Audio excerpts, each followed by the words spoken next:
O Senhor esteja convosco, Ele está no meio de nós. Proclamação do Evangelho de Jesus Cristo segundo Mateus. Glória a vós, Senhor.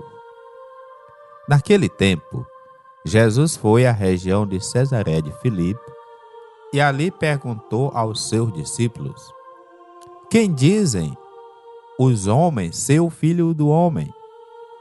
Eles responderam: Alguns dizem que é João Batista, outros que é Elias, outros ainda que é Jeremias ou algum dos profetas. Então Jesus lhes perguntou: E vós, quem dizeis que eu sou? Simão Pedro respondeu: Tu és o Messias, o Filho do Deus vivo?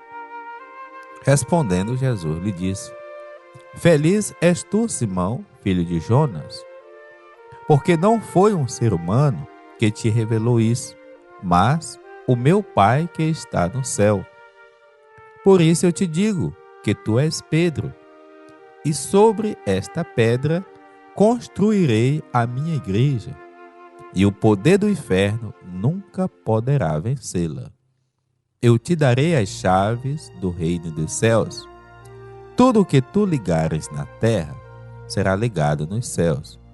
Tudo o que tu desligares na terra será desligado nos céus. Palavra da salvação. Glória a vós, Senhor. Caros irmãos e irmãs, no centro da liturgia de hoje está a memória dos apóstolos Pedro e Paulo. E isso é motivo de grande alegria, pois nos dá a oportunidade de refletir sobre as origens e fundamentos da nossa fé, ajudando-nos a renovar as convicções para o seguimento de Jesus Cristo, motivados pelos testemunhos desses dois santos, que desde os primeiros séculos são considerados as verdadeiras colunas da Igreja. No prefácio da missa de hoje, encontramos a melhor explicação sobre o sentido desta solenidade. Hoje, vós nos concedeis a alegria de festejar os apóstolos São Pedro e São Paulo. Pedro, o primeiro a proclamar a fé, fundou a igreja primitiva sob a herança de Israel. Paulo, mestre e doutor das nações, anunciou-lhes o evangelho da salvação. Por diferentes meios, os dois congregaram a única família de Cristo e, unidos pela coroa do martírio, recebem hoje por toda a terra igual veneração. O evangelho deste dia é a versão de Mateus da confissão de fé de Pedro, reconhecendo Jesus como o Messias, o Filho de Deus vivo. Esse episódio é comum aos três evangelhos sinóticos, mas o relato de Mateus é mais rico, inclusive, valoriza mais a figura de Pedro. A cena narrada está ambientada na região de Cesaré de Filipe, no extremo norte da Galileia. Como o próprio nome indica, Cesareia, homenagem a César. Era uma cidade imperial onde o culto ao imperador romano era praticamente obrigatório. Logo, a confissão da messianidade de Jesus naquele lugar significa uma clara denúncia e desmascaramento da religião imperial. A pergunta de Jesus sobre o que dizem de si, ou seja, do Filho do Homem, não quer dizer que ele esteja preocupado com a sua autoimagem, mas com a eficácia do anúncio pelos seguidores. Ora, até então, ele já tinha realizado muitos sinais entre o povo e ensinado bastante, mas as pessoas ainda não conheciam a sua verdadeira identidade.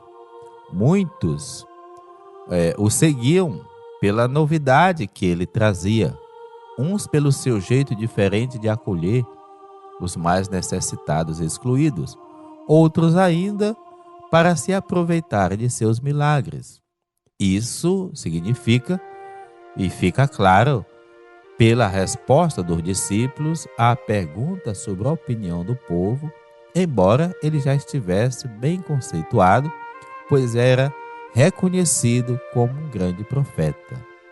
Os personagens citados na resposta foram grandes homens, profetas, que acenderam a esperança de libertação, anunciando, denunciando e testemunhando. A pergunta sobre o que as outras pessoas dizem sobre ele foi apenas um pretexto. O que Jesus queria saber mesmo era o que seus discípulos pensavam dele. Por isso pediu também a opinião deles. E em nome de todos, Pedro respondeu solenemente: Tu és o Messias, o Filho do Deus vivo? Trata-se de uma resposta complexa e profunda. É muito significativo que Jesus seja reconhecido como o Messias esperado, ou seja, o Cristo enviado de Deus para libertar o seu povo e a humanidade inteira. Como circulavam muitas imagens de Messias naquela época, principalmente a de um Messias guerreiro e glorioso, o segundo elemento da resposta de Pedro é de extrema profundidade e importância.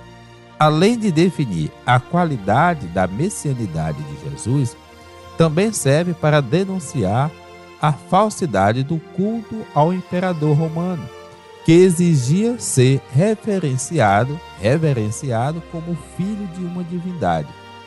Satisfeito com a resposta de Pedro, Jesus proclama bem-aventurado, pois percebe que ele está aberto aos propósitos do Pai, e é isso que torna apto a participar da construção da sua comunidade, que é a igreja. Ora, ao contrário do judaísmo, que necessitava de um templo de pedras, Jesus quer, acima de tudo, pedras vivas na edificação da sua igreja. E Pedro é a primeira pedra viva, edificada com pedras vivas e seguras como Pedro. Jesus declara que as hostilidades e perseguições, o poder do inferno, não conseguirão destruir a sua igreja. No final, temos a mais significativa declaração de Jesus a Pedro e à comunidade, que é, acima de tudo, a atribuição de uma missão. A comunidade recebe as chaves do reino dos céus, porque é nela que se faz a experiência de fé e de comunhão profunda com Deus. Ligar e desligar é, portanto, imagem da responsabilidade da missão da igreja. Se alguém ficar fora do reino, a causa pode ser a omissão da comunidade. Significa que quando a comunidade cristã vive profundamente o que Jesus ensinou, acontece comunhão perfeita entre o céu e a terra. E o apóstolo Pedro é sinal de comunhão, como são os seus sucessores. A liturgia da palavra deste dia retrata a profundidade das experiências de encontro e seguimento de Jesus feitas pelos apóstolos Pedro e Paulo.